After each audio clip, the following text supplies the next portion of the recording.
Hi, everybody. Welcome to the Lead Well Book Club. We're back again this Thursday with another fantastic book. This one is Imagine It Forward by Beth Comstock, former vice chair of General Electric. And this is one of my all-time favorite books. And I know it's an oldie. Some of you may be looking at this and go, I read that a decade ago or whenever it was. I can't remember when it was printed, but it's a long time ago. It's been on my shelf a long time. And as you can see, even my kid has put stickers all over it.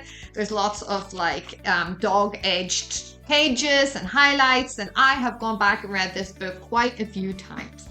It basically talks a lot about the power of change and making change happen in your company, in your career, in you.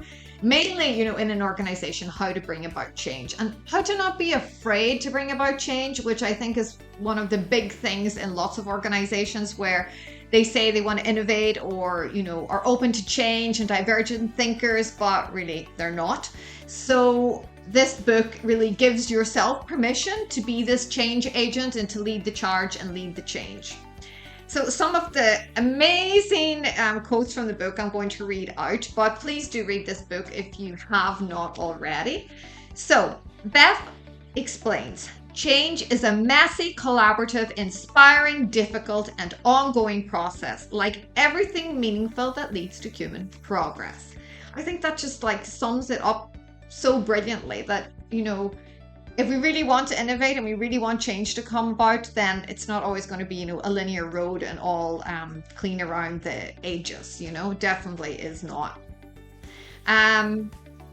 She also talks a lot about, being that person that kind of pushes forward change and to not let the gatekeepers win. So when she talks about gatekeepers, she's, talking about those that are looking to keep hold of the little power that they have.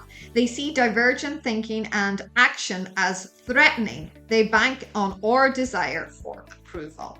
And I think if we think of certain organizations or even maybe an organization that you're in or you're leading right now, there definitely is people like that. And of course, there has to be people that push protocol and that we do follow some sort of, rules and organization. But when it comes to creative thinking or innovation, we also need to see, how can we make things happen? How can we imagine the future? And she also talks about one way to do this within an organization that perhaps has gone a little bit stagnant, or there's a lot of gatekeepers and not enough, prize fighters and creative thinkers. She terms the words prize fighters for people who, keep getting knocked down on their ideas, but they keep getting back up and pushing through for change and innovation.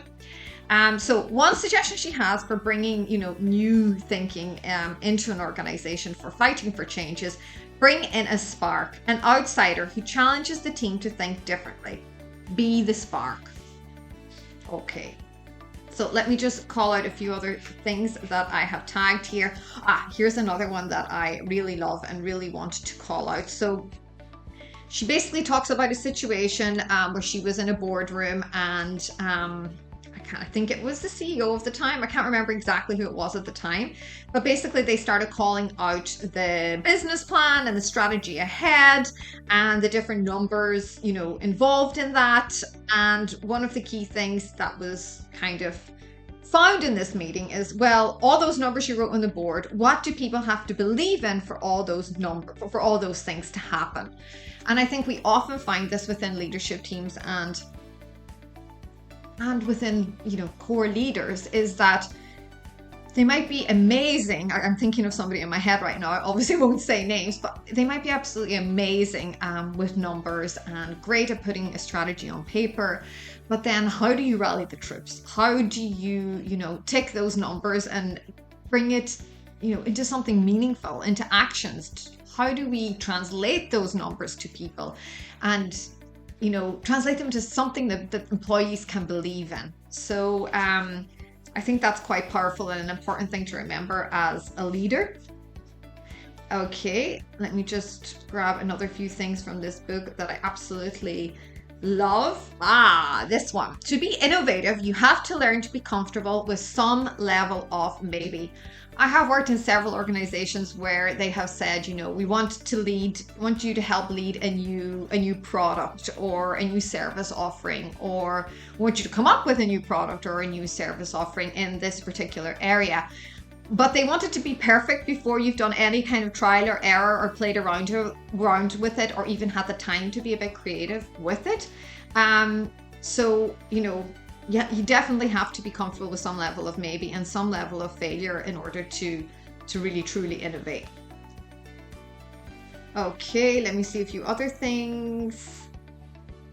Getting people to adopt a new way of doing things, mobilizing them around a new story, is the hard stuff of innovation. And this is so, so, so true. Because even if you have come up with something amazing, and let's say you've built an incredible product, without everybody's belief in that within the organization, then it really is just, it's going to flop.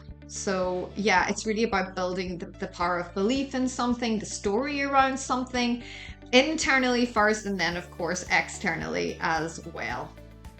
Yeah, let me just see if there's anything final I want to leave you with within this book. But I would really recommend you read this book, because there's so much in it. I'm really just skimming through quotes at the minute, and it's just really, really important that you grasp the whole insights of it. I really respect General Electric as a company, so I do think all the different stories that Beth goes through also are just really helpful for an organization overall.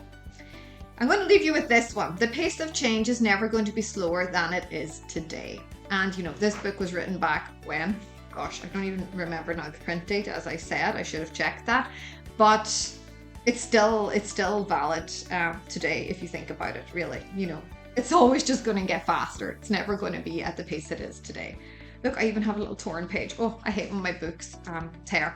And yeah, I am a real old-fashioned folk. I always buy the hard copy of the book. I know. That's just how I like it, and I like seeing them on the shelf after, and I love touching and feeling them and everything. Anyway, I'm going to stop blabbing on. I hope that you liked that review. You got a few little gems or insights from it, and I would advise that you go out and read it. And Beth used to be producing a lot of content online, but it's been a while since I've seen any, but I need to check out if she's active again. Okay, thanks everybody for listening. I'll see you next time. Bye.